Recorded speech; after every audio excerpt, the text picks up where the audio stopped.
beta maboko. Bona Yesu, beta maboko. Jésus, bona Yesu, beta lisusu. C'est ça la revient. Jésus. Encore une fois.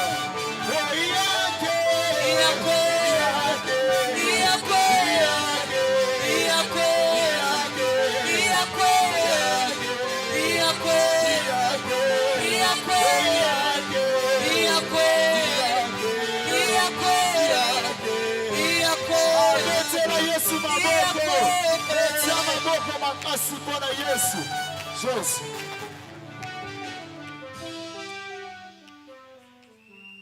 Gloire soit rendue à l'Éternel. Une fois de plus, si nous pouvons acclamer très fort le roi des rois, le Seigneur des seigneurs, le véritable, l'incomparable, l'incontestable. Amen. Nous vous saluons au nom puissant du Seigneur Jésus-Christ. Si par amour, vous pouvez saluer la personne qui est à votre gauche, à votre droite, vous pouvez la saluer avec joie. C'est une grâce de nous retrouver encore ce matin. Peut-être nous sommes séparés le vendredi quand nous étions ensemble. Dieu a permis qu'on se retrouve ce matin. Vraiment, il est merveilleux. Amen. Nous tenons à rendre grâce à Dieu. Vraiment, nous tenons à rendre grâce à Dieu qui a permis le déroulement de ce service pendant cette semaine. Il nous a disposé, il vous a disposé également, on était là. Vraiment que Dieu soit loué pour tout. Et nous tenons aussi à remercier notre papa pour cette confiance qu'il nous a accordée pour animer ce service. Vraiment que le bon Dieu le bénisse abondamment. Sans oublier tous les ministres et les hommes de Dieu. Que Dieu le bénisse, le comble aussi. Et que l'Éternel te bénisse aussi également. Nous avons eu à parler sur un thème que nous avons introduit le dimanche. Le thème dont nous avons tiré dans Matthieu chapitre 16, versets 18 à 19. Si on peut nous lire ce verset, avec tous les respects, je vous convie à vous tenir debout. On va nous lire Matthieu chapitre 16, 18 à 19. Matthieu chapitre 16, verset 18 à 19. Amen. La lecture faite dans le nom de Jésus-Christ. Amen. Il est écrit, « Et moi, je t'ai dit que tu es Pierre, et que sur cette pierre je bâtirai mon église, et que les portes du séjour de mort ne prévendront point contre elle. Je te donnerai les clés du royaume des cieux. Ce que tu lieras sur la terre sera lié dans le ciel, et ce que tu délieras sur la terre sera délié dans les cieux. » La parole du Seigneur. Seigneur, nous sommes là ce matin pour t'écouter. Ta parole a tout créé. Ta parole, c'est notre vie. Les hommes peuvent parler, mais quand tu parles, ça ne donne pas la vie. Mais quand Dieu parle, sa parole nous bénit. Sa parole nous réconforte. Sa parole nous protège. Ce moment ici où tu dois parler, dispose-nous à recevoir quelque chose de ta part. Nous prenons autorité sur toute force, toute puissance de l'ennemi qui cherchera à nous nuire, à nous combattre. Mais nous voulons que tout ce qui va se faire, tout ce qui va se dire, soit plus pour ta gloire. Donne gloire à ton nom, glorifie-toi en cela. Nous avons ainsi prié dans le nom glorieux et poussons notre Seigneur et Sauveur Jésus-Christ. Amen. Amen. Merci, on peut s'asseoir pour la gloire de notre Dieu. Ouais, acclame très fort le roi des rois, le Seigneur des seigneurs. Nous avons tiré notre thème dans ce verset, en Matthieu chapitre 16, 18 à 19. Le thème qui est intitulé « Les portes de séjour de mort ne prévendront point contre mon église ». Nous avons dit que les portes du séjour de mort, ça représente le diable Satan Et tous les mal, tous les mal qui existent, qui chercheront à détruire, à combattre l'Église. Et quand on dit tous les mal, ça dit que parce que dans tous les domaines de la vie, les diables s'intercalent, les diables s'interposent, les diables entrent, tout en cherchant à combattre l'Église. Et nous avons dit, le verbe prévaloir veut dire avoir l'avantage, la domination, l'autorité. Et Jésus, en disant cette phrase, voulait seulement nous faire comprendre, nous faire montrer à la face du monde que son Église est toujours dominante. Son Église est toujours dominante. Quel que soit le cas, quel que soit le combat, quelle que soit la diversité, l'Église de Jésus-Christ est toujours dominante par rapport aux œuvres du diable.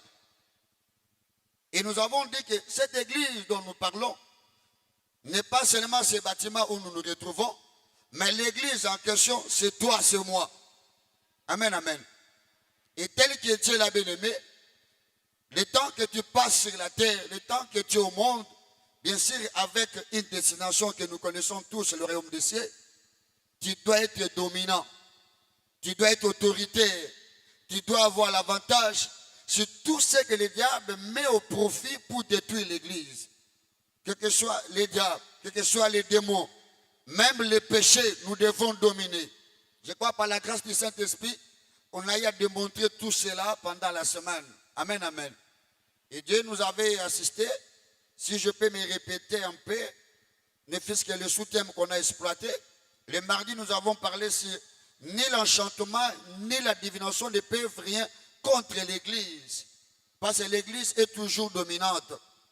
Le mercredi, nous avons dit, le péché ne dominera pas l'Église. Parce que Jésus-Christ, qui a bâti l'Église, lui-même a vaincu le péché. Et si toi qui es Église, et Jésus habite en toi, sûr et certain, le péché ne va pas te dominer. Nous avons dit ceci. Il est possible à l'Église que nous sommes, toi et moi,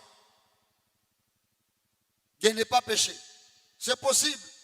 Pas par notre force, mais par la force de Jésus-Christ. Parce que lui-même étant sur terre, la Bible dit ceci dans 2 Corinthiens 5, 21. Lui qui n'a point péché, c'est-à-dire que le péché n'a même pas eu accès dans sa vie. Il a dominé le péché.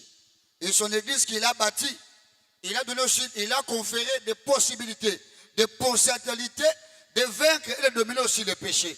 Et nous qui le sommes église, je vous rassure, il est possible de ne pas pécher. Amen.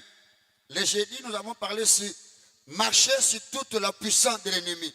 C'est le pouvoir que Jésus nous a confié, Église, de marcher sur toute la puissance de l'ennemi et rien ne pourra nous nuire. Rien.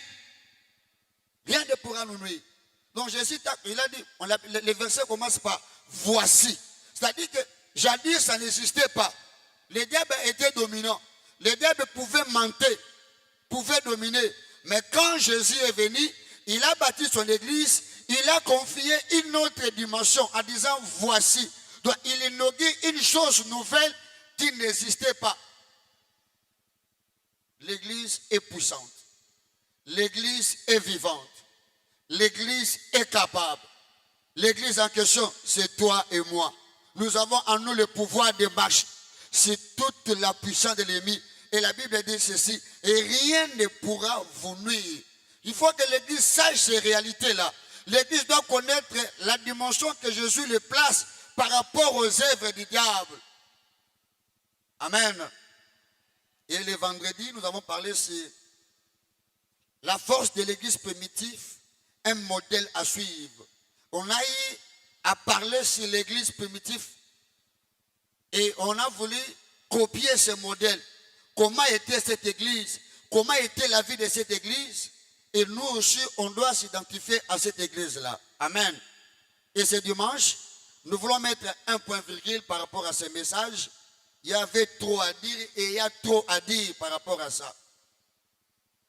Sachons une chose, que le diable est vaincu, mais il n'est pas lié. le diable est vaincu, mais il n'est pas lié. C'est-à-dire qu'il y a le temps, il y a le moment où il est réservé, le diable sera enfermé, il n'aura plus possibilité d'agir. Mais pour le moment, il a été vaincu. Il a été un peu dépouillé de ses forces. Mais il n'est pas lié. Et comme il n'est pas lié, c'est-à-dire qu'il a possibilité de revenir toujours combattre l'église. Il a toujours possibilité de venir déstabiliser l'église. On peut le vaincre à 8 heures, à 10 heures il sera là. On peut le vaincre à 10 heures, à 12 heures il viendra. On peut le vaincre à 20 heures, à 21 heures il sera là. On peut le vaincre aujourd'hui, demain il sera là. On peut le vaincre au mois de janvier, au mois de février il va se présenter. On peut le vaincre en 2024, en 2025 il viendra. Parce qu'il n'est pas lié. Tout ça pourquoi? Il cherche comment avoir l'église. Il cherche comment détruire l'église. Il cherche comment déstabiliser l'église. Et Jésus s'assange là. Lui qui a bâti son église, a laissé son église sur la terre, au monde. Il ne pouvait pas laisser l'église simple. Jésus a confié à l'église des éléments que l'église doit avoir afin de continuer à faire face au diable qui cherchera à le combattre. Et par la grâce du Saint-Esprit, nous avons eu à découvrir 5 ou 6 éléments que nous voulons parler rapidement ce matin pour que nous comprenions, nous qui sommes église, le diable existe, le diable a toujours mission de nous détruire, mais grâce à ces éléments-là, que l'église doit contenir, avoir, on fera face au diable et on va toujours continuer à le vaincre. Amen, amen. Si tu crois à ça, acclame très fort Jésus-Christ.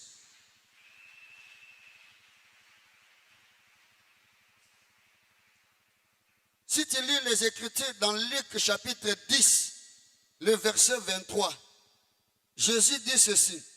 Partez, voici je vous envoie comme des agneaux au milieu de loups. Partez, voici je vous envoie. Partez, voici je vous envoie comme des agneaux au milieu de loups. Jésus était déjà en train de prévenir l'église. Tu es sur la terre, mais sache une chose, il y a des loups qui existent dans la forêt. Quand un loup voit des agneaux, pour lui, c'est la nourriture. Il ne peut pas échapper. Un agneau ne peut pas échapper entre les mains des loups. Les loups vont les dévorer. Et Jésus était en train de nous prévenir déjà. Je vous envoie sur la terre, au monde, au milieu des loups. C'était une interpellation de notre part pour que nous sachions, nous qui sommes église, nous sommes encore sur la terre, nous vivons au monde, le diable sera toujours là, permanent, cherchant comment nous détruire, cherchant comment nous déstabiliser. C'est pour cela que Jésus nous a prévenus. Non seulement Jésus, quand je vois encore l'apôtre Paul, au Acte des Apôtres, chapitre 20, verset 29, l'apôtre Paul dit ceci, des loups cruels qui n'épargneront pas les troupeaux. Jésus a dit, je vous envoie parmi les loups. Ici, l'apôtre Paul dit ceci, des loups cruels qui n'épargneront pas les troupeaux. Mais le troupeau, c'est qui? Le troupeau, c'est l'église. Quand la Bible dit les petits troupeaux, c'est ça l'église. Michel, tu peux nous lire ce verset-là? Acte 20. Acte chapitre 20.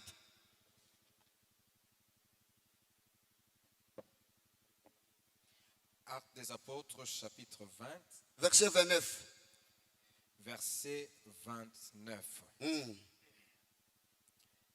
Il est écrit, je sais qu'il s'introduira parmi vous, après mon départ, des loups cruels qui n'épargneront pas les troupeaux. Des loups cruels qui n'épargneront pas les troupeaux.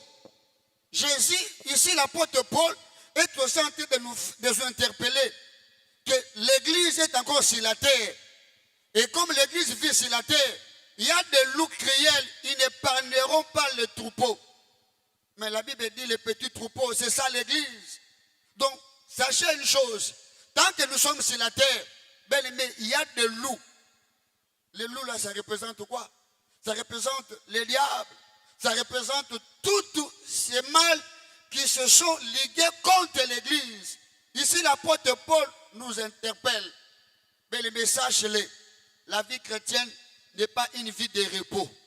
Nous attendons le véritable repos où l'église va aller se reposer. Tant que l'église est passagère sur la terre, l'église doit savoir ceci. Nous sommes dans un monde de combat. Nous sommes dans un monde de turbulences. Nous sommes dans un monde de défis où les diables cherchent comment nous avoir, où les diables cherchent comment nous étangler, où les diables cherchent comment nous déstabiliser. Jésus a parlé de ça dans Luc 10, 3. Des loups, je vous envoie parmi les loups. Ici, l'apôtre Paul dit ceci. Des loups cruels qui n'épargneront pas les troupeaux, qui ne vont pas épargner l'église. C'est pour cela, bien aimé, quand on dit le port de séjour de mort, c'est tout un état, c'est tout un système que le diable met au profit pour déstabiliser l'église. Mais ici, les loups cruels remplacent cela. Ils vont chercher à dévorer, ils ne vont pas épargner les troupeaux. C'est pour ça que le diable est en train de manigancer, de se multiplier, de prendre de différentes formes pour seulement détruire l'église. Non seulement Jésus et l'apôtre Paul, je vois encore l'apôtre Pierre, dans Pierre 1 Pierre 5, 8. La Bible dit ceci. Soyez sobres et prudents, car votre adversaire est comme roi. Tu peux m'aider? Est comme quoi? Les lions cherchant qui dévorer. Le diable ne va pas chercher les païens. Il sait que les païens sont déjà dans leur camp. Le diable va chercher l'église. L'adversaire de l'église, c'est le diable. Il cherche à tout prix déstabiliser l'église. Et quand l'apôtre Pierre dit ceci, soyez sobres, soyez prudents, car votre adversaire, le diable, est comme les lions. Il cherche qui dévorer. Déjà, vers ces 3 versets, je te montre les dangers que l'église a quand il est encore sur la terre. L'église en question, je le répète, ce n'est pas seulement ces bâtiments. L'église, c'est toi, c'est moi. Nous courons un danger. Nous devons être bien aimés à la page, savoir ce qu'il faut faire, savoir ce qu'il faut avoir pour faire face à tous ces dangers-là. C'est pour cela, Jésus, sachant cela, il n'a pas laissé l'église seule. Il a confié à l'église des éléments de potentialité, de force, pour que l'église puisse faire face à tous ces combats-là. Et je me mets à citer cela rapidement. La première chose que Jésus a conférée à l'église pour faire face à tous les œuvres du diable qui chercheront à déshabiller l'église, c'est le Saint-Esprit. C'est le Saint-Esprit. Quand il est dans Actes, chapitre 1er, verset 8, la Bible dit ceci. Vous recevez une puissance. Le Saint-Esprit survenant sur vous. C'est-à-dire qu'en ayant le Saint-Esprit, vous aurez la puissance de faire face aux œuvres du diable, de combattre le diable. L'église qui est sur la terre, Jésus n'a pas laissé l'église seule, mais Jésus a confié des éléments que je me mets à citer maintenant, que l'église doit avoir pour faire face aux œuvres du diable. Le premier élément très capital, c'est le Saint-Esprit. Mais le Saint-Esprit qui est Dieu dans sa forme immatérielle. Le Saint-Esprit habite dans l'église pour faire de l'église une église puissante. Amen, amen. Et l'église dont il est question ici, c'est toi et moi comme je l'ai dit. Dans 1 Corinthiens 3, verset 16, la Bible dit ceci. Ne savez-vous pas que votre corps vous êtes le temple de Dieu et que l'Esprit de Dieu habite en vous? 1 Corinthiens 3, 16. Ne savez-vous pas que vous êtes le temple de Dieu et que l'Esprit de Dieu habite en vous? Nous sommes le temple de Dieu et l'Esprit de Dieu doit habiter en nous. Et l'Esprit de Dieu, c'est ce que Jésus a confié à l'Église pour que l'Église soit forte, pour que l'Église soit efficace. Bien aimé, en ayant le Saint-Esprit en toi, tu vas vaincre le diable, tu vas vaincre le monde, tu vas vaincre tout ce qu'il met au profit pour combattre l'Église. Que Dieu nous bénisse. Quand tu as le Saint-Esprit à toi, le Saint-Esprit t'accordera la liberté par rapport aux œuvres du diable. Dans 2 Corinthiens 3, 17, la Bible dit ceci. Là où il y a l'Esprit de Dieu, il y a quoi? La liberté. C'est-à-dire que quand tu as l'Esprit de Dieu en toi, même si le diable venait pour te combattre dans l'église bien-aimée, tu auras la victoire. Tu vas vaincre. Le premier élément que Jésus nous a laissé sur la terre, tant que nous sommes église, pour faire face aux œuvres du diable, c'est le Saint-Esprit. Là où il y a l'Esprit de Dieu, il y a la liberté. Je peux aller encore plus loin. Dans Ésaïe 59, verset 19, la Bible dit ceci. Quand l'ennemi vient comme un fleuve, l'ennemi c'est le diable, l'ennemi ce sont les portes de séjour de mort. Écoutez ce que dit la Bible. L'Esprit de l'Éternel les mettra en quoi? En fuite. Donc pour te dire que si tu as l'Esprit de Dieu en toi, si tu as le Saint-Esprit en toi, bien aimé, quel que soit le satellite du diable, il ne va pas te vaincre. Tu seras toujours dominant. Tu seras toujours puissant. La preuve en est que lui-même qui était Dieu, Jésus qui de Nazareth, en lui il y avait le Saint-Esprit. Il a vaincu le péché. Il a vaincu le diable. Il a vaincu le monde. Et si ce matin, en toi il y a le Saint-Esprit, bien aimé, je te le rassure, je te confirme, tu vaincras le port de ce jour le mort. Tu vaincras aussi le diable. Tu vaincras aussi le monde. Tu vaincras aussi le péché. Est-ce que tu crois à ça? Balance ta main droite. Va au Seigneur. Nous courons derrière le temps. Nous prenons un deuxième élément que Jésus-Christ a confié à l'Église, qui est encore sur terre. L'Église est encore sur terre. L'Église, nous sommes des pèlerins. Nous avons une destinée. Nous avons une destination. Mais tant qu'on est là, quand la Bible dit ceci dans Apocalypse 12, 12, malheur à la terre, aux habitants de la terre, car le diable est descendu vers vous animé d'une grande colère. La terre, il n'y a pas seulement les habitants de la terre, il y a aussi l'église qui est encore sur la terre. Cette colère-là n'est pas seulement contre les habitants de la terre, mais elle est plus contre l'église. Le diable sait qu'il a peu de temps. Il doit emballer tout le monde. Amen, amen. Deuxième élément que Jésus a confié à l'église pour faire face à ces stratégies, c'est quoi? C'est la parole de Dieu. C'est la parole de Dieu. La parole de Dieu, c'est Dieu lui-même. Quand nous lisons dans Jean, chapitre 1er, verset 1er, au commencement était la parole était avec Dieu, la parole était Dieu. C'est-à-dire que quand tu as la parole de Dieu en toi, tu as Dieu avec toi. La parole de Dieu, c'est ce qui fait la vie d'une église. Une église sans parole de Dieu n'est pas église. C'est pour ça que la Bible dit ceci, que la parole de Dieu habite abondamment en vous. Colossiens 3, 16. Que la parole de Christ habite abondamment en vous. C'est-à-dire que quand tu es enrichi de la parole de Dieu, tu feras face aux œuvres des ténèbres. Oui, je donne raison à la Bible. La Bible dit ceci. Jésus-Christ lui-même étant sur la terre, le diable est venu en face de lui pour lui renverser, pour lui combattre. Le diable est venu, il a dit, il est écrit. Et Jésus répliquait aussi, il est écrit. Donc à travers la parole, tu vas mettre KO les stratégies du diable. C'est pour ça qu'il faut avoir la parole. Il faut aimer la parole. Il faut lire avec la parole. Dormir avec la parole. Se promener avec la parole. Vivre avec la parole. La parole, c'est notre force. La parole, c'est Dieu lui-même. Ça me fait difficile de voir dans un culte, au moment de la parole, les gens sont endormis. C'est le moment où tu parles avec Dieu et tu ne peux pas t'endormir. Amen, amen.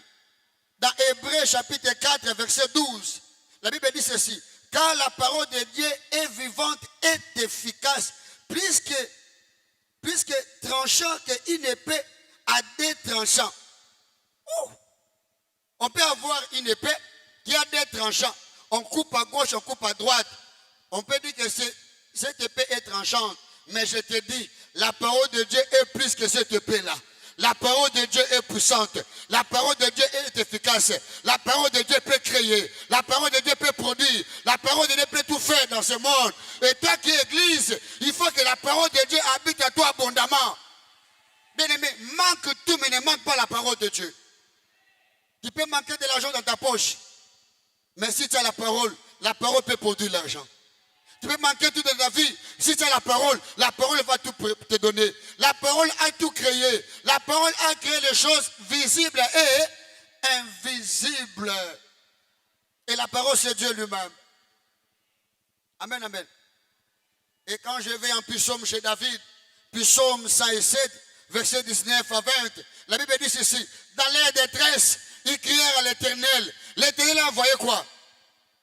C'est-à-dire que tous les problèmes qu'on peut avoir dans la vie, la solution est où? Dans la parole de Dieu. C'est pour cela que Jésus, il a eu le temps. Il a commencé son ministère à 3 ans, à 30 ans. Il a fait 3 ans et demi en train d'inculquer à l'église la parole, aux apôtres. Faites ceci, ne faites pas ceci. Il faut avoir ça, il faut faire ça. Il a inculqué la parole pour que l'église soit solide et de faire face au diable. Toi également, moi également, ayons la parole de Dieu dans notre vie. Cette parole fera de nous des hommes forts et des hommes forts. La parole. La Bible dit ceci: tout passeront, mais ma parole ne passera pas. Parce que la parole, c'est Dieu lui-même. C'est-à-dire qu'une église où il y a la parole de Dieu, cette église sera capable, cette église sera vivante, cette église sera puissante. Je peux te scandaliser. Le diable n'a pas peur de la prière. Quand même je parlerai de la prière comme point, le diable n'a pas peur de la prière, mais le diable a peur de la parole. Parce que la parole a créé même le diable. C'est la parole qui a créé le diable. Vous trouvez une personne en train de prier. On avait une personne ici, un frère de l'église ici. Lui, quand il s'agenouille à 17h, il commence la prière jusqu'à demain à 12h. Là, on se disait, celui-ci a vivement Abraham. Il a vu des anges. Là, il commençait à trembler, il montait les dimensions. Mais un sorcier. Un sorcier. Moi, je crains plus celui qui a la parole que celui qui a la prière. Je ne minimise pas la prière. La prière a aussi sa dimension. Mais la parole est puissante.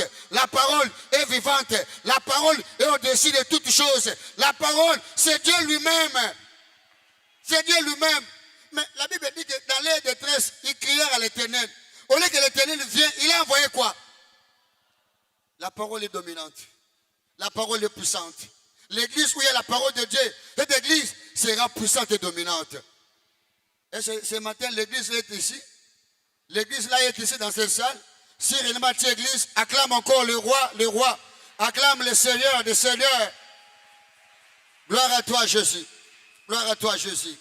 On peut parler là beaucoup, mais comme ce sont des points, on parle rapidement.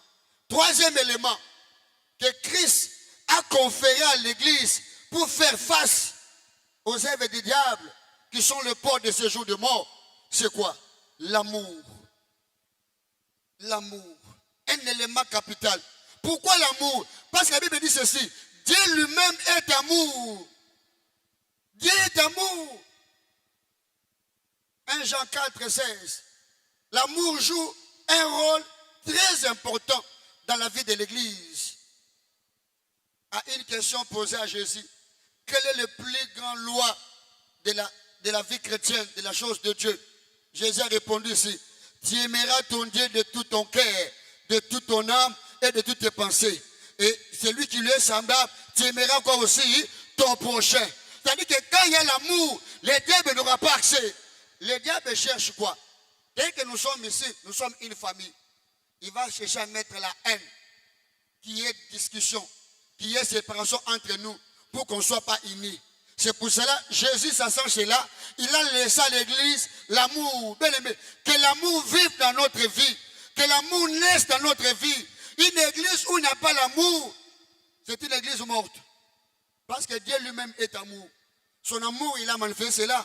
Quand on lit Jean 3,16, quand Dieu a tant aimé le monde, qu'est-ce qu'il a fait? Il a donné son Fils unique. Pour que toi et moi nous soyons sauvés. C'est ça l'amour. Lui-même en tant qu'amour, c'est pour cela que Jésus a dit ceci: que l'amour, tu aimeras Dieu, tu aimeras ton prochain. Cet amour-là n'est pas seulement lié à Dieu, mais cet amour, c'est lié à nous aussi, nous sommes église. Les prochains qu'on parle ici, les prochains, c'est l'église que tu es. Les prochains sont même les païens. Les prochains sont même tes ennemis, sont aussi des prochains. Il faut les aimer. Une église ne peut pas avoir des ennemis. On peut avoir des adversaires, mais on ne peut pas avoir des ennemis. Pas les adversaires, ce n'est pas toi qui vas combattre, mais c'est Dieu qui va combattre à ta faveur. Lui, la Bible dit, à moi la vengeance, à moi la rétribution. C'est toi qui vas combattre, non, c'est Dieu qui va combattre à ta place. L'amour de Dieu.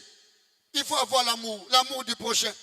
Si l'église a l'amour bien-aimé, l'église sera vivante, l'église sera glorieuse. Je me réfère encore à l'église primitive, comme j'ai dit les vendredis. L'église primitive, il y avait l'amour. La Bible dit ceci, ils mettaient tous leurs biens en commun. Je me suis posé une question. Qui d'entre nous peut vendre sa parcelle à 50 000 $? Il vient chez l'évêque, il dit, l'évêque, les 50 000 $ ici, je donne ça à l'église. Il y a des frères, il y a des mamans, il y a des sœurs qui ont des problèmes. Mettons ça à leur profit. Ce sont des cas rares. Mais que ça doit se faire dans notre église. Ça doit se faire. Et l'église, c'est toi et moi. Faisons ça pour la gloire de Dieu. Amen, amen. Que Dieu te bénisse. Quatrième élément que Jésus a confié à l'église pour faire face aux êtres du diable, pour faire face aux portes du séjour de mort, c'est la foi. C'est la foi. La foi est un élément pour permettre à l'église de dominer, de triompher contre les œuvres des ténèbres. La foi. Michel, tu peux nous lire 1 Jean, chapitre 5, versets 4 à 5.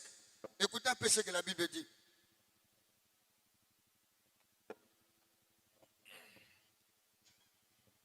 « 1 Jean, chapitre 5, verset 4 à 5. 1 Jean, chapitre 5, le verset 4 à 5. Parce que tout ce qui est né de Dieu, tout ce qui est né de Dieu, triomphe du monde. Ce qui est né de Dieu, mais c'est l'église qui est née de Dieu, parce que c'est Dieu qui a donné naissance à l'église. Il doit faire quoi? Triompher le monde. Oui. Et la victoire qui triomphe du monde, c'est notre foi. C'est par la foi que nous triomphons au monde. Dans le monde qui est là, le diable est là, ses œuvres sont là. C'est par la foi qu'on va triompher. Ouais. Verset 5. Qui est celui qui a triomphé du monde? Écoute ce que la Bible demande. Qui est celui qui doit triompher du monde? Sinon, celui qui croit que Jésus est le Fils de Dieu. Celui qui croit que Jésus est le Fils de Dieu. Celui qui croit que Jésus est le Fils de Dieu. Mais c'est l'église. C'est-à-dire, il va faire quoi? Il va triompher au monde. Amen. Il va triompher par la foi. Mais il faut avoir la foi.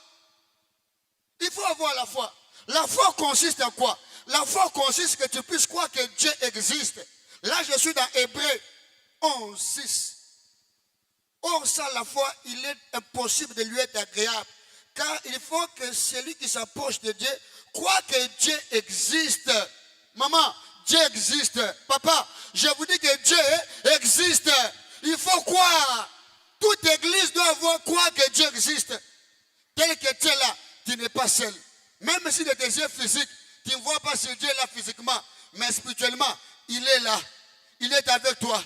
Il fait ta force. Toi, crois seulement. Il va te défendre. Il te prendra en charge. Il va te secourir. Il sera avec toi jour et nuit. Il faut croire.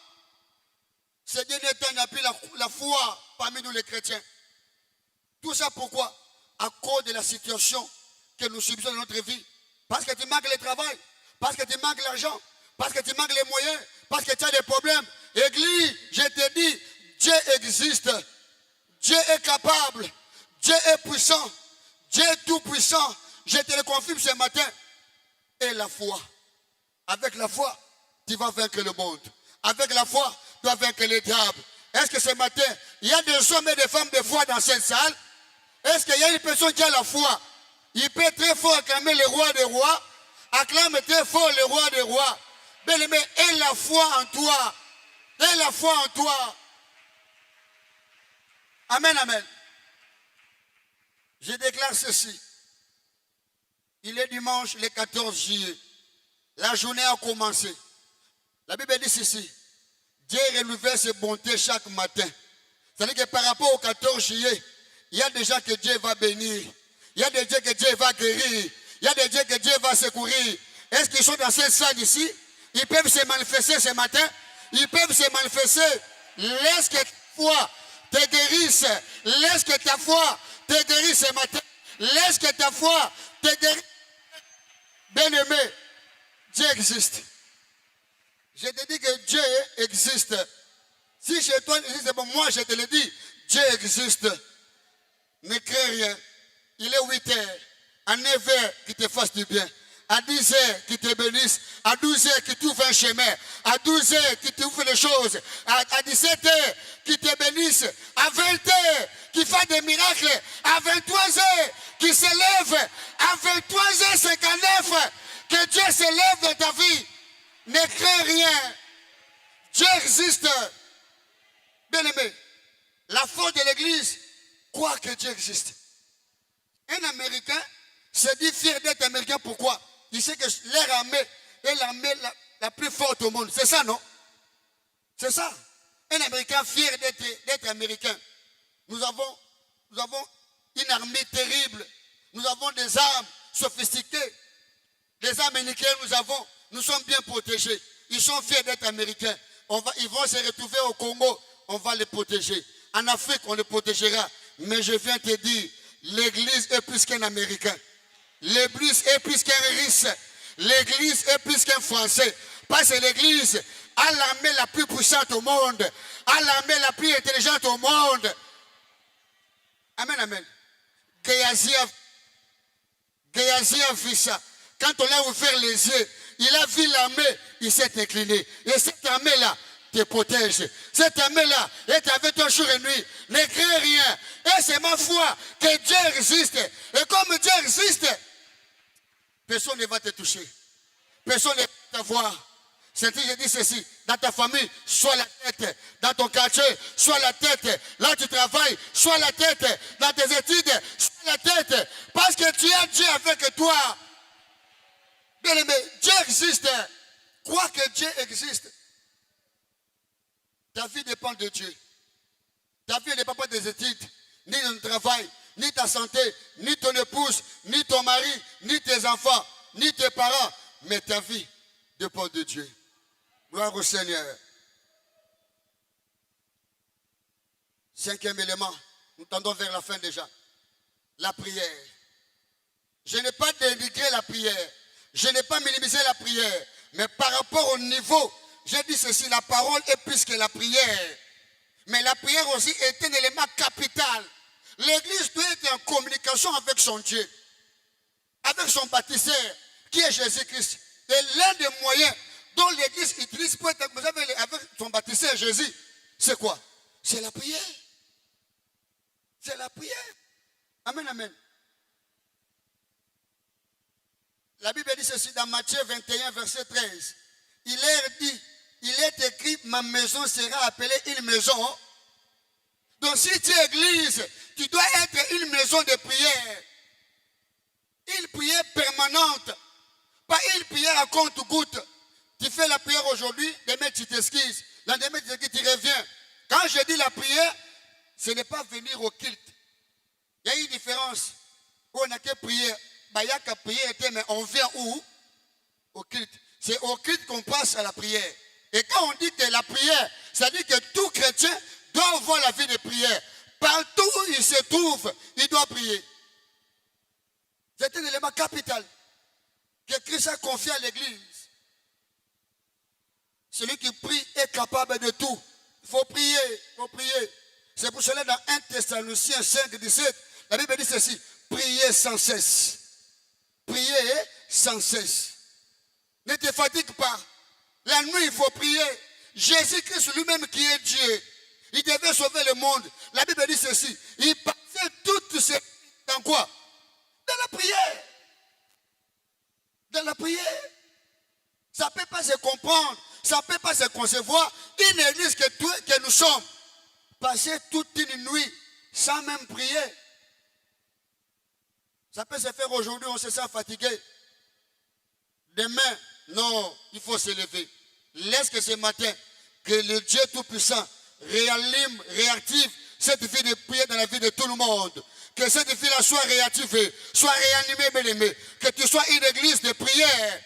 Jésus l'a dit encore dans Luc 18, verset 1er. Il a dit ceci. Jésus leur adressa un parabole pour montrer qu'il faut toujours quoi?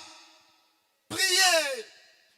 Le verset est bien. Le français dit, il faut toujours prier. Ça dit que prier sans cesse. Il faut toujours prier. Je sais qu'il y a des fois le corps se fatigue, mais cette fatigue ne puisse pas t'emporter à faire beaucoup de temps sans avoir la vie de prière. Bien aimé, il faut prier. Réveille ta vie de prière. C'est un élément capital pour l'église. Jésus-Christ lui-même, il a bâti l'église. Mais il priait. Jésus priait. Je refuse de poser encore cette question comme je l'ai fait le vendredi. Qui a prié cette nuit? C'était terrible parmi ceux qui étaient là. Quand je prends un nombre de mamans qui étaient nombreuses et de papas, par rapport au nombre qu'on était vendredi, il n'y a même pas eu plus de 20 personnes qui ont levé les mains, qui ont prié la nuit. Il n'y a même pas eu plus de 20 personnes. Bien aimé, le diable existe. Et surtout la nuit, il travaille. Il cherche comment nous étouffer, à déranger la journée. Mais quand on se met dans la prière, on active la main puissante de Dieu. La prière active la main puissante de Dieu pour agir. Mais toi, tu ne pries pas pourquoi? Que Dieu réallume la femme de prière en toi. Que Dieu réactive la vie de prière en toi. Sois une femme de prière, sois un homme de prière. Nous voulons avoir des jeunes qui prient. Nous voulons avoir des jeunes qui prient. De prière, non seulement quand on vient se retrouver ici, même soi-même, tu prends des temps, tu te retires, même en brousse, même quelque part, tu te réfugies en train de prier, chercher la face de Dieu. Et ce qui fait la faute de l'église, c'est cela. Mais la vie de prière a baissé. La vie de prière a disparu. Les gens ne prient plus. Bien aimé, réactive ta vie de prière. Amen, amen. Et je finis par le 6e point. Je finis par le 6e point. C'est qu'il faut avoir pour faire face au port de ces jours de mort qui est Satan et tous ces démons, tous les mal qu'il met au profit pour combattre l'église. Qu'est-ce qu'il faut avoir? Il faut avoir le Seigneur Jésus-Christ. C'est le 6e point. Il faut avoir le Seigneur Jésus-Christ. Lui-même a déclaré ceci. Sans moi, vous ne pouvez pas seulement. Hein? Dans Jean chapitre 15, verset 5, Jésus a dit ceci. Sans moi, vous ne pouvez absolument rien faire. Bien aimé, pour faire face au monde, pour faire face au diable, il faut avoir Jésus. Parce que Jésus-Christ lui-même a bâti son église. Et si tu as Jésus en toi, il va défendre son église. Il va combattre en ta faveur. Même devant les péchés, Jésus sera là. Tu vas surmonter le péché. Même devant les combats, Jésus sera là. Tu auras la victoire. Même devant les difficultés, Jésus sera là. Tu auras la solution. 6e élément, c'est quoi? Il faut avoir Jésus. Sans moi, vous ne pouvez seulement rien faire. Lui-même a dit cela. Dans Matthieu 28, verset 20, Jésus a dit ceci. Je suis avec vous tous les jours jusqu'à la fin. Hein? Jésus est avec nous. Jésus est avec l'église jusqu'à la fin du monde. Si Jésus est là, bien aimé, il y aura toujours la solution. Si Jésus est là, il y aura toujours la victoire. C'est pour ça que je donne raison. Ce verset qui dit ceci. Ce verset qui dit, on l'a donné le nom le plus élevé au monde. Sur la terre, sous la terre, il n'y a pas d'autre nom. Bien aimé, ce matin, il n'y a pas deux noms. Il n'y a pas 3 noms. Il n'y a pas 4 noms. Il n'y a pas 10. Il n'y a qu'un seul nom que ce matin, je viens lever dans la vie de l'église. Le nom de Jésus-Christ. Il n'y a que ce seul nom-là qui peut te guérir, qui peut te restaurer, qui peut te délivrer ce matin. Quand tu crois à Jésus, il va te guérir. Quand tu dis Amen, il va te restaurer. Il n'y a que Jésus, bien-aimé. Il n'y a pas 2, il n'y a pas 3. Je l'appelle la star des stars, les véritables. Tel que je prêche ici, à Lemba, on le prêche. En Europe, on prêche Jésus. À l'Équateur, on prêche Jésus. En France, on prêche Jésus. Je l'appelle la star des stars. Bien aimé, tu as besoin de Jésus. Pas une autre personne. Jésus est vivant. Jésus est puissant. Une église où Jésus est maître. L'église là est vivante. Est-ce que tu as besoin de Jésus? Jésus est vivant. Jésus est puissant. Est-ce que dans cette salle, il n'y a pas de fans de Jésus qui peuvent acclamer très fort pour Jésus, qui peuvent acclamer très fort pour les rois des rois, qui peuvent acclamer très fort pour les seigneurs des seigneurs. Jésus est puissant, Jésus est vivant, Jésus est capable, Jésus peut tout faire. Jésus est la seule personne au monde qui peut te restaurer. Il est puissant, il est puissant. Amen, amen. Il est vivant, il est vivant, il est vivant, il est vivant, il est vivant. Alléluia, alléluia, alléluia. Il est vivant, alléluia, alléluia, alléluia. Il est vivant, il est vivant, il est vivant, il est vivant, il est vivant, alléluia, alléluia, alléluia. Il est vivant, alléluia, alléluia. Oh, il m'a aimé. Jésus, il m'a aimé, il m'a aimé, il m'a aimé. Jésus, il m'a aimé. alléluia, alléluia, Jésus, il m'a aimé. Alléluia. Oh, je suis sauvé. Je suis sauvé. Je suis sauvé. Je suis sauvé. Je suis sauvé. alléluia, alléluia, Et moi, je suis sauvé. alléluia. Alléluia. Oh, Maranatha, Maranatha. Jésus, Maranatha. Maranatha, Maranatha, Alléluia. Alléluia. Alléluia. Nous chantons Alléluia. alléluia. Chante alléluia, Chantons alléluia, alléluia, alléluia, Chantons alléluia. Alléluia. Acclame Jésus, acclame Jésus. Alléluia. Alléluia, alléluia, alléluia, Chantons alléluia, alléluia, Chantons alléluia, alléluia, Chantons alléluia, alléluia, Chantons Alléluia. Chantons alléluia, Chantons alléluia, Alléluia. Écoute, on va faire quelque chose. Je vais seulement crier pour la première fois. Tu vas seulement dire Jésus. Deuxième fois, Jésus. Troisième fois, je donne 30 secondes. Tu vas seulement commencer à clamer, à faire des cris à l'honneur de Jésus-Christ. Amen, amen. Vraiment, sois prêt, bien-aimé. Quand tu vas crier Jésus, il va couper les chaînes. Il va te restaurer. Il va te guérir. Même si c'est un problème ce matin, bien-aimé, il y aura toujours des solutions. Première fois, Jésus, go! Il est la solution. Bien-aimé, nous ne crions pas en vain. Et quand on crie Jésus, cela veut dire quoi? Je ne suis pas capable. Toi qui es capable. Deuxième fois, Jésus, go! La troisième fois, faisons du bruit pour Jésus. Frappons les mains, sifflez pour la gloire de Jésus. Et la troisième fois, go!